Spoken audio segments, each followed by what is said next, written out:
Hi there. Right, I'm just going to show you how I remove paint from a silicone baby with sandpaper when I get an area that I'm not happy with.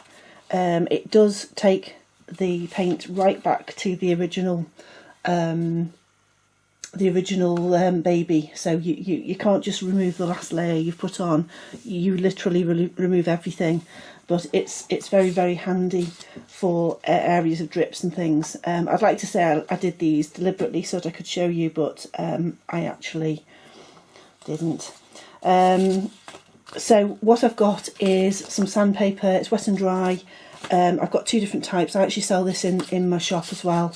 One is very, very, very, very fine, which is 3000 grit, and one is very fine, which is 800 grit. And for this, I'm going to start off with the 800 grit. So I'm just going to literally tear off a piece of it. I'm going to use it dry. I don't know if people use it wet, but I usually use them dry. So I'm going to get this little bit of blue off here.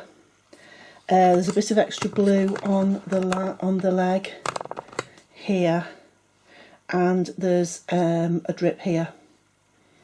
Okay, so I'll start with the drip because that's the easiest one to do. And literally I am just going to rub in one direction across the drip, across the paint that I want to remove. It's not a nice easy job to do, and then I'll sometimes go in a different direction, but I tend to go in the way that's going to sort of lift the edge of the paint.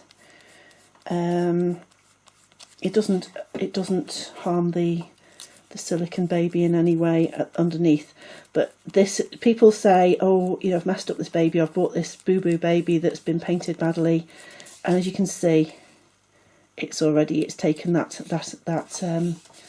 extra drip off. I'll just go a teeny bit further, but then I'll have to obviously blend the rest of it in. So people sort of say, oh, I've bought this baby and I'm just going to strip it back and paint it again. Yeah, there's no just in that sentence. It's not a nice thing to have to do. I'm just going to leave that now. I'm going to do the bit here. I can't put this on YouTube for obvious reasons. They won't let you put things like this on.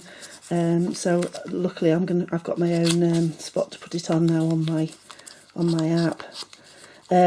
Yeah, if you get a baby that you've painted badly and you want to start it again, yeah, good luck with it, because it's a devil to do.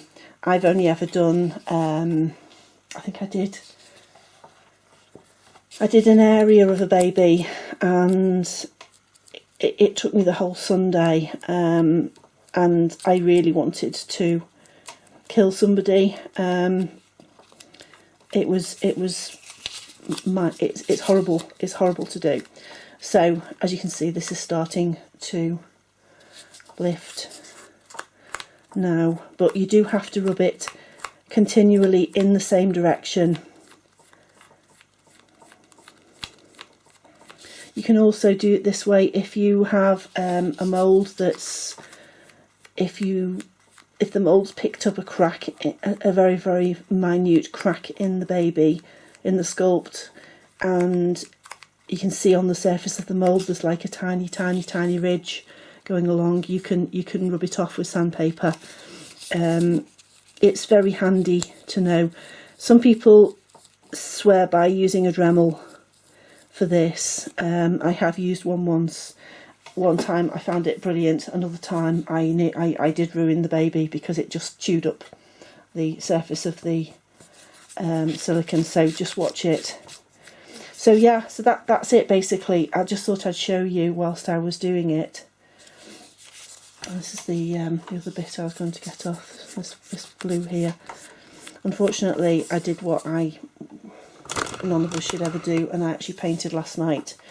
I was in a rush. I was painting till about midnight, and the lighting wasn't great, and I thought I'd done a wonderful job, and I came to it this morning and thought, oh dear, oh dear.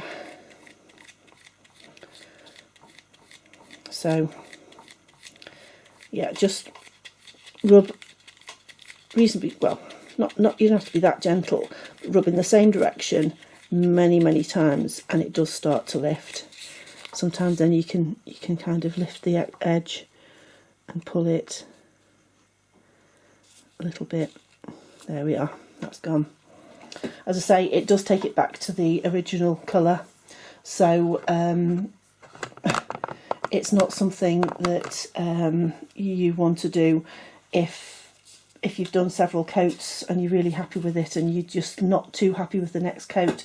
Do think twice, because it will take it back to the original flesh, and then it's going to be really difficult to patch it up. So yeah, that's how I do it. Okay.